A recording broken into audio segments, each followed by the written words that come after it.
Bonjour, je suis ici pour la lecture, pour une petite lecture du livre La vie à la campagne de Michel Lascaux, que j'ai découvert il y a une dizaine de jours et avec qui je corresponds.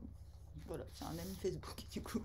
Et voilà, et en fait c'est une auto-édition, donc auto-édition veut dire on fait tout soi-même. Et je suis en train de chercher des lieux, des commerces qui accepteraient de... Parce que j'ai plusieurs amis écrivains, je suis moi-même écrivain auto-proclamé, auto-édité euh, d'ailleurs, mais c'est vrai que je cherche des endroits où je pourrais, susceptible de recevoir ce type d'ouvrage, afin de revendre, mais pas dans des librairies, parce que les librairies, bon, c'est les éditeurs, donc c'est le courant, c'est l'intelligence, c'est une certaine élite, quoi, on va dire. Et du coup, voilà, je cherche un peu des lieux cocasses où, parce que je pense que les gens qui ne vont pas dans les librairies peuvent aussi lire et avoir envie de lire grâce à ce type d'ouvrage.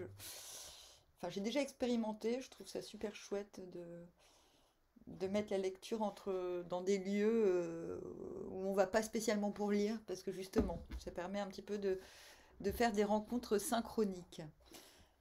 Donc je ne sais pas par où commencer, je pense que je vais y aller en mode tirage.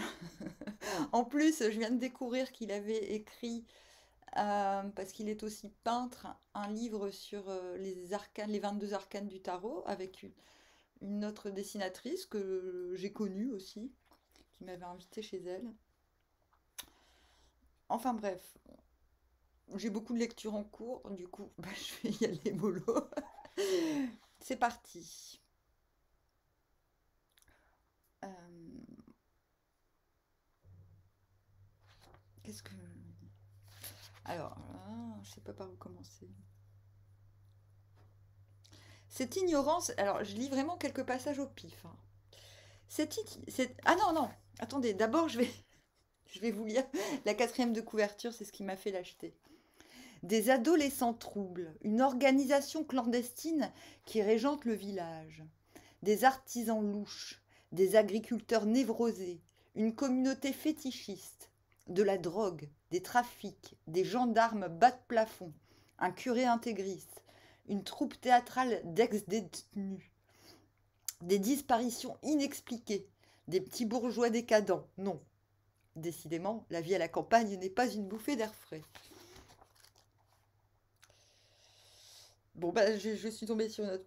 Un dimanche, les tensions rituelles ont commencé le midi, lors d'un repas arrosé.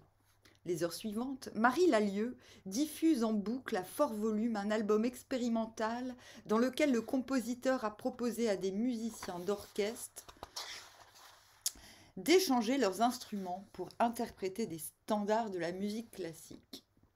Elle est assise sur le divan bleu clair et hurle à la mort, tandis qu'une symphonie numéro 5 dissonante, au rythme irrégulier, emplit la pièce de microton pour la xème fois. Ayeko pose la main sur un couteau dans la cuisine, puis le lâche et sort. Il erre dans la campagne sous le soleil couchant, où retentissent encore les fusils des chasseurs. Lorsqu'ils reviennent, après minuit, ses parents sont couchés. Ils n'ont pas remarqué son absence. Ayeko s'endort sur le canapé devant la table basse encombrée de verres, de bouteilles d'alcool et de cendriers. Il ne comprend rien à la vie.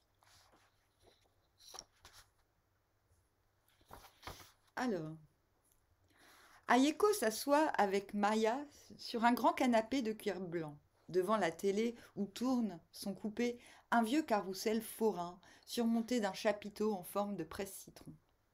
Un lapin de bois monte et descend sur un axe métallique. Des voitures de course effectuent leur rotation à ras le plancher. Il fait chaud dans la maison. De grands anneaux créoles dorés pendent aux oreilles de Maya, qui l'a accueillie en petite tenue. Dessous de dentelle noire, soutien-gorge dont la bretelle gauche a glissé, bas montant à mi-cuisse et paire de sandales à plateforme et talons. Oh! m'excite. Les lanières de cuir noir où luisent des reflets brillants tracent 2 croix sur le pied et ligotent la cheville.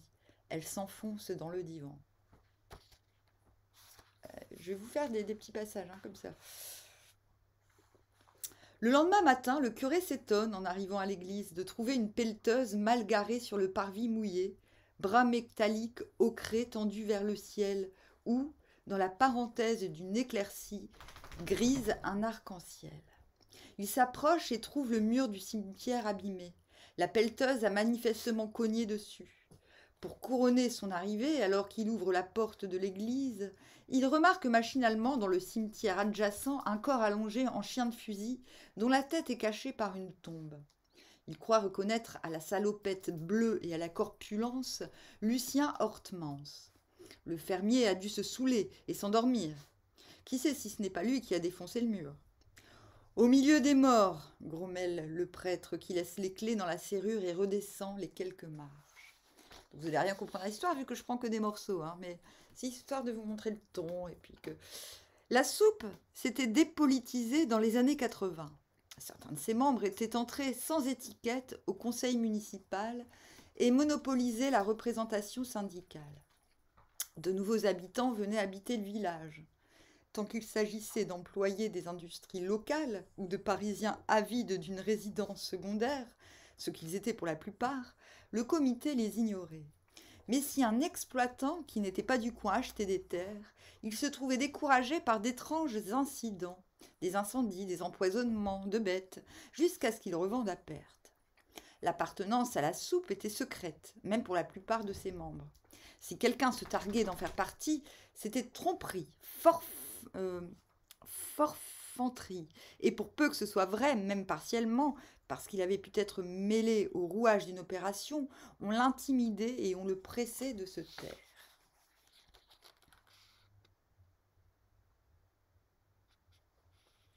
Dans l'après-midi, à l'heure du début des visites, Elsa Rabec vint voir Lucien à l'hôpital pour savoir s'il a la clé.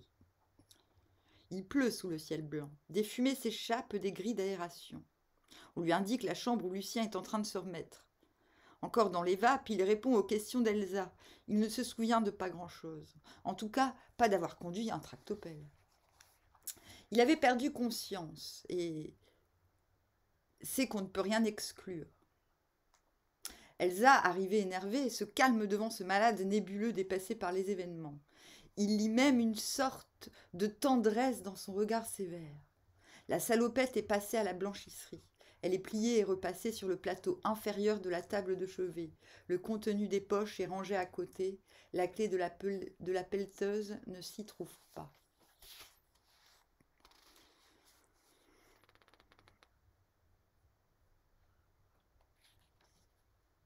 Le samedi, à la fin de l'après-midi, le père Robert a attendu Roxane. Elle devait venir en confession après la messe de 18h. Il espérait de nouvelles faveurs. Ah, l'espérance! Il rêvait à l'ébauche d'un amour terrestre, sans trop d'illusions toutefois, comme quelque chose de possible dans la pluralité des miracles et des aberrations. La messe devait commencer dans un quart d'heure, quand il est sorti sur le parvis. Une moto passait. Le vélo n'était pas accroché à la place habituelle. Il chercha des yeux la jeune femme dans le cimetière et aux abords de l'église, parce qu'elle avait aussi l'habitude de ramasser les papiers et de nettoyer. Non, tu descends, tu vas t'occuper de tes bébés, tu m'énerves. Allez.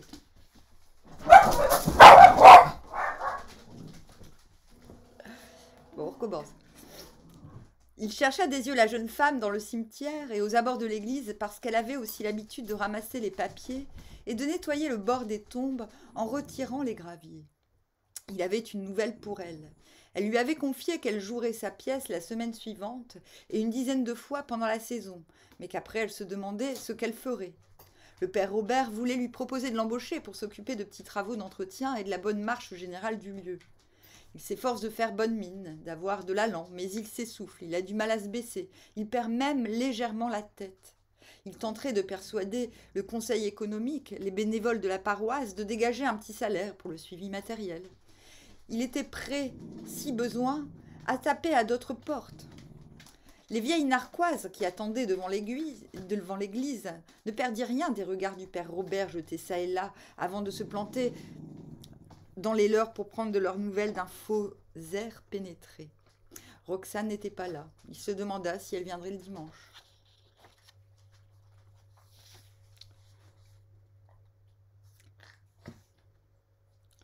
Un dimanche de juin, après la messe, Nicole et Lucien furent invités chez les parents Hortemans. René se conduisit cordialement. La conversation tourna sur la nourriture et les travaux des champs.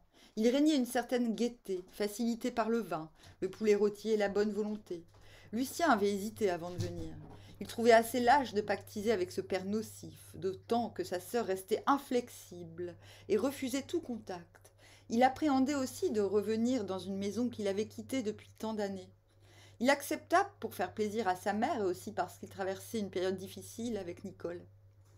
Lucien voyait ses parents vieillir. Il était temps d'enterrer les querelles. À la fin du repas, Nicole lança une invitation pour le dimanche suivant. Puis à la fin, ouais, enfin c'est pas la fin, mais bon, je vais pas trop en lire. Déjà, vous voyez le ton. Enfin, je sais pas quoi dire d'autre. Moi, il m'a beaucoup plu ce bouquin.